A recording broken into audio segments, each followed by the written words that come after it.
आज हम सनातन भारतीय शैक्षणिक व्यवस्था का आधार बौद्ध विहार, आदिवासी गुरुकुल संस्थाएं, जैन कुटी एवं चावाक संस्थाएं पर चर्चा करने वाले हैं। भारतीय इतिहास बहुत पुरातन है, जिसके साक्ष्य सिंधु घाटी सभ्यता और संस्कृति से चलकर यानी पूर्व बौद्ध काल से लेकर तथागत गौतम बुद्ध काल एवं उनके बाद यानी पश्च बौद्ध काल तक में भारतीय शैक्षणिक व्यवस्था इस बात की साक्षी है कि इस देश में सनातनी शैक्षणिक संस्थाएं कार्यरत थीं। इस तथ्य से अवगत होकर भी दूषित मानसिकता के इतिहासकार यह तथ्य दबा कर रखना चाहते हैं कि भारतीय जाति व्यवस्था से दूषित मानसिकता के शिक्षकों का भी इस तथ्य को दबाने में बहुत बड़ा योगदान है। भारतीय इतिहास का लेखन भारतीय नजरियों को ध्यान में रखकर होना चाहिए था, लेकिन इसके उलट कल्पित वैदिक संरचना को स्थापित करने के लिए भारतीय इतिहास को नए सिरे से गढ़ा गया और गढ़ा जा रहा है। जब भी भारत में शैक्षणिक व्यवस्था की बात की जाती है तो सीधे आपको परिकल्पित वैदिक शिक्षा और स्मृति पर आधारित आश्रम व्यवस्था की बात को बहुत प्रबल तरीके से शैक्षणिक व्यवस्था के रूप में हमारे ऊपर या देश के ऊपर, राष्ट्र के ऊपर, भारत के ऊपर थोप दिया जाता है। यह जबरदस्ती थमा दिया जाता है, जिसका भारतीय समाज में कभी कोई आधार नहीं रहा है। भारतीय शैक्षणिक संस्थाओं पर पर्दा डालने के लिए यह कुख्यात कृत किया जा रहा है और इसके मूल में भारतीयों को अपनी संस्थाओं के प्रति शिक्षित होने की आवश्यकता है। अशिक्षित होना उनको छोड़ना पड़ेगा। आज हम भारत की शैक्षणिक व्यवस्था की बात करने वाले हैं। पुरातन भारत में शिक्षा की व्यवस्था बगैर किसी भेदभाव के समानता पर आधारित थी, जहां स्त्री पुरुष समानता के साथ साथ सांप्रदायिक समानता भी थी। दर्शन में विपरीत विचारधारा होने पर भी शिक्षा प्रदान की जाती थी। किसी भी विचारधारा में विश्वास करने वाले लोग किसी अन्य विचारधारा का अध्ययन करने के लिए स्वतंत्र होते थे। कर्म पर आधारित शिक्षा व्यवस्था इसका ही आधार रही है। कर्म आधारित शिक्षा जैसे जूते बनाना, पशुओं की त्वचा निकालना, सूत काटना, कपड़े बनाना, खेती करना, शिकार करना, पशुओं के चारण की व्यवस्था करना एवं उनकी देखभाल करना, मछली पालना और मारना, लकड़ी चीरना, कारीगरी करना, जिनमें लोहे और सोने और तांबे से जुड़े कार्य, दाई के कार्य, बांस से जुड़े कार्य जैसे टोकरी बनाना, कपड़े धोना, वस्तुओं का विनिमय करना, सफाई कार्य करना आदि कर्म आधारित शिक्षा के आधार रहे हैं। कर्म ही उनका धर्म रहा है। कर्म आधारित शिक्षा व्यवस्था में कहीं भी आनुवांशिकता का गुण नहीं पाया जाता था। कहने का तात्पर्य यह है कि जूते बनाने वाले, सफाई कर्मी, कपड़े धोने वाले की संतानें यह जरूरी नहीं थी कि वे अपने माँ बाप के पेशे को ही या धंधे को ही अपनाएंगे। ऐसी कोई भारत में बाध्यता नहीं थी। यहाँ तक कि सफाई कार्य या अन्य कार्यों को करने वाले या उन कार्यों को करते हुए भी धार्मिक प्रवचन के कार्य करने के लिए लोग स्वतंत्र होते थे। तभी भारत में तक्षशिला, नालंदा जैसे बौद्ध विहार विश्वविद्यालय के रूप में उभरे। उस समय भारत में विश्व के विभिन्न देशों के लोग अध्ययन के लिए यहाँ आते थे। यहाँ तक कि मध्यकाल तक यह सिलसिला जारी रहा, जिनमें महामानव संत रविदास जी जूते बेचने के कार्य के साथ धार्मिक प्रवचन का कार्य भी करते थे। सेन महाराज, जो कि नाई जाति से आते हैं, वह अपना पेशा करते हुए भी प्रवचन, धार्मिक प्रवचन का कार्य करते थे। संत गाडगे बाबा, संत घासीदास, नामदेव आदि ऐसे हजारों उदाहरण हमारे सामने हैं जो विभिन्न प्रकार के पेशों को, धंधों को करते हुए धार्मिक कार्य करते थे। इस प्रकार यह नहीं कहा जा सकता है कि विभिन्न कर्मों को करने वाले लोग धार्मिक कार्यों को नहीं कर सकते। ऐसी कोई भारत में व्यवस्था नहीं थी। इस प्रकार भारत में शैक्षणिक व्यवस्थाओं का आधार, यहाँ हम 4 निम्नलिखित संस्थाओं के बारे में चर्चा करने वाले हैं, जिनमें बौद्ध विहार, जहाँ नैतिकवाद की शिक्षा दी जाती थी, घोटुल संस्थाएं, जहाँ प्राकृतिकवाद की शिक्षा दी जाती थी, जैन कुटी, जहाँ अहिंसा की शिक्षा दी जाती थी, चावार्क संस्थाएं, जहाँ भौतिकवाद या भौतिकवादी दर्शन को पढ़ाया जाता था। इस प्रकार की व्यवस्था हमारे देश में पाई जाती थी। अब हम यहाँ बौद्ध विहारों के बारे में चर्चा करने वाले हैं।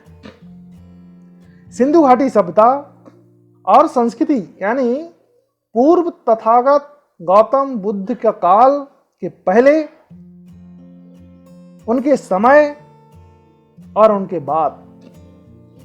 गौतम बुद्ध के जन्म के समय उनके पूर्व 27 बौद्धों के द्वारा दिए गए प्रवचन और उनकी शिक्षाओं को शामिल किया गया है। इसके बाद तथागत गौतम बुद्ध ने बुद्धि, तर्क और सामाजिक नैतिकता को अपनी शिक्षाओं का आधार बनाया। सामूहिक शिक्षा के रूप में, यानी संघ में रहकर धम्म प्रदान, यानी सामाजिक नैतिकता पर आधारित शिक्षा प्रदान की जाती रही थी। तथागत गौतम बुद्ध बौद्ध धर्म के संस्थापक नहीं हैं, बल्कि उनके पहले से चली आ रही परंपरा के हिस्सा हैं। उन्होंने धम्म को परिवर्तित किया है और उन्होंने अपने प्रवचनों में प्राकृतिक और पाली भाषा को ही अपनाया है, जो कि उस समय समाज की प्रमुख भाषा रही है। उनकी शिक्षाओं में प्रज्ञा, करुणा और शील आदि प्रमुख सिद्धांत हैं। उस समय भारत में बौद्ध धर्म और संघ पर आधारित शिक्षा व्यवस्था के 12वीं सदी तक प्रमाण मिलते हैं। बौद्ध विहारों में सभी जातियों की महिलाएं और पुरुषों को पढ़ने की आजादी थी। यहाँ अध्यापन के साथ साथ वे अध्यापन का कार्य भी करते थे। कहने का मतलब यह है कि वो अध्ययन के साथ साथ अध्यापन का कार्य भी करते थे, यानी अध्यापन के साथ साथ उन्हें धार्मिक प्रवचन के भी अधिकार प्राप्त थे। लेकिन इतिहासकार और समाज विज्ञानी इस ओर ध्यान देना नहीं समझते, उचित नहीं समझते। वर्तमान में आप देखेंगे कि 192 देशों में इस विचारधारा के समर्थक लोग निवास कर रहे हैं और यह विचारधारा विश्व में मानवता का प्रदर्शन कर रही है। आज भी यह विचारधारा विश्व में मानवता का पथ प्रदर्शन कर रही है और मानव बुद्ध धर्म को अपनी ओर, बुद्ध धर्म की ओर अग्रसर हो रहा है। दूसरी बात, दूसरी संस्थाओं के रूप में, जो शैक्षणिक व्यवस्थाओं के रूप में भारत में शामिल रही हैं, वो है आदिवासी घोटुल व्यवस्था। भारत में आदिवासी परंपराएं सबसे पुरानी हैं, जिनमें शिक्षा व्यवस्था के लिए घोटुल जैसी व्यवस्थाएं या संस्थाएं पाई जाती थीं, जहां प्राकृतिक घटनाओं को ही ज्ञान का आधार माना जाता रहा है, जिसके प्रथम संस्थापक पारी कुपार लिंगों को माना जाता है। इनकी शिक्षा व्यवस्था क्रियाशील पर आधारित थी। आदिवासी समाज में ये घोटुल संस्थाओं को अलग अलग राज्यों में या अलग अलग जगह विभिन्न नामों से जाना जाता रहा है। इन घोटुल संस्थाओं में महिलाओं और पुरुषों को समान रूप से शिक्षा प्रदान की जाती रही है। घोटुल संस्थाओं में यह बताया जाता था कि पेड़ पौधों के कंदमूलों से कैसे भरण पोषण का कार्य किया जाए, तीर धनुष कैसे बनाया जाए, उन्हें कैसे चलाया जाए, समुदाय में यानी संघ में जीवन जीने की कैसी कला होगी, विवाहित जीवन कैसे होगा, बीमारियों को ठीक करने की विद्या कौन सी सटीक रहेगी, सही रहेगी। इस प्रकार और विभिन्न प्रकार की जड़ी बूटियों को बनाने का कार्य, उनका उपयोग करने का कार्य, उनके उपयोग करने का कार्य विभिन्न प्रकार की आदिवासी घोटुल संस्थाओं में सिखाया जाता था। यह कार्य हजारों सालों से चला आ रहा, लेकिन इस पर चर्चा नहीं की जा रही। तीसरी, भारतीय सनातन शैक्षणिक संस्थाओं के बारे में शैक्षणिक संस्था के रूप में जैन कुटियों का स्थान आता है। जैन शैक्षणिक व्यवस्था में मुनि कुटी व्यवस्था रही है, जहां छात्र आकर के अध्ययन और अध्यापन का कार्य करते थे। इस व्यवस्था में परमात्मा का कोई स्थान नहीं है।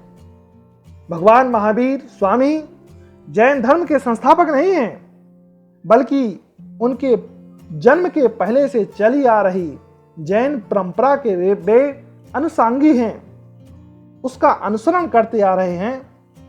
महावीर स्वामी के 5 सिद्धांत प्रमुख हैं: अहिंसा, सत्य, अस्तेय, ब्रह्मचर्य एवं अपरिग्रह। ऐसी शिक्षा व्यवस्था, ऐसी संस्थाएं भारत में संचालित हो रही थीं जहां अहिंसा को सर्वोच्च स्थान मिला है। जैन शिक्षा व्यवस्था मोक्ष की बात तो करता है, लेकिन वह मोक्ष परमात्मा से इतर है। जैन मुनि समाज में प्राकृतिक और पाली में धार्मिक प्रवचन और प्रबोधन का कार्य कर रहे थे, जहां किसी भी प्रकार के भेदभाव देखने को नहीं मिलता है। लेकिन वर्तमान में जैन शिक्षाएं सिर्फ एक संप्रदाय के रूप में सीमित हो गई हैं। यह बहुत ही आश्चर्यजनक बात है। चौथी, सनातनी शैक्षणिक संस्था के रूप में यहाँ चावाक संस्थाओं को उल्लेख करना चाहूंगा। भारत में इसे अपने समय का सबसे अति भौतिकवादी दर्शन माना जाता था, जहां आज के भौतिकवाद के सभी लक्षण इस व्यवस्था में देखने को मिलते थे। आज से हजारों साल पहले भारत में चावाक संस्थाओं को जन्म देने वाले अति भौतिकवादी दर्शन का जन्म भी हमें भारत में ही देखने को मिलता है। यहाँ किसी भी प्रकार की नैतिकता, अलौकिकता का कोई स्थान नहीं था। सिर्फ अपनी आवश्यकताओं को ध्यान में रख करके किसी भी रूप में अपनी व्यक्तिगत आकांक्षाओं की पूर्ति ही को आवश्यक माना जाता था। व्यक्तिवाद ही यहाँ प्रमुख दर्शन का आधार रहा है। जैसे उधार लेकर घी पीना, अपनी बात को ही सही मानना, अनावश्यक वस्तु संग्रह, अनेक विवाह करना, विलासी जीवन, मानव शरीर को उपभोग की वस्तु समझना आदि सारे लक्षण इस दर्शन के आधार रहे हैं। यह शैक्षणिक व्यवस्था भारत की शैक्षणिक व्यवस्थाओं, सनातनी शैक्षणिक व्यवस्थाओं में शामिल रही है। लेकिन वर्तमान में जो आधुनिकता की बात की जा रही है, जो भौतिक दर्शन की बात की जा रही है, उन भौतिक दर्शन की बात इस भारत में सबसे पहले की गई, और जिनमें चावाक संस्थाएं प्रमुख थीं। इस प्रकार हम देखते हैं कि भारत में ये संस्थाएं हजारों सालों से चली आ रही हैं। भारतीय नैतिकतावाद, प्राकृतिकवाद, अहिंसावाद और भौतिकवाद जैसे विचार दर्शन को उत्पन्न करने वाला देश आज अशिक्षा और अवैज्ञानिकता के क्षेत्र में, अंधविश्वास के क्षेत्र में अपने झंडे गाड़ रहा है, जिसका प्रमुख कारण है उनकी अपनी संस्थाओं के प्रति अशिक्षित होना। भारतवासियों ने अपनी शैक्षणिक संस्थाओं को बर्बाद कर लिया है आज भारत को पुनः विश्व मार्गदर्शक बनाना है तो इन संस्थाओं के पुनरुद्धार की आवश्यकता है। सवाल यह उठता है कि भारतीय अकादमिक क्षेत्र में कार्य करने वाले लोगों ने भी इस ओर ध्यान नहीं दिया और धार्मिक प्रवचन करने वाले लोग भी इस ओर ध्यान नहीं दे रहे हैं। ऐसा क्यों किया जा रहा है? यह कोई षड्यंत्र का हिस्सा है। आज भारत को अपनी पुरातन शैक्षणिक संस्थाओं को फिर से शुरू करने की आवश्यकता है। हर घर में बौद्ध विहार, होटल संस्थाएं, जैन कुटियां और चावार्क संस्थाओं को संचालित करने की प्रबल आवश्यकता है ताकि भारत को पुनः विश्व गुरु बनाया जा सके। जय भीम, जय भारत।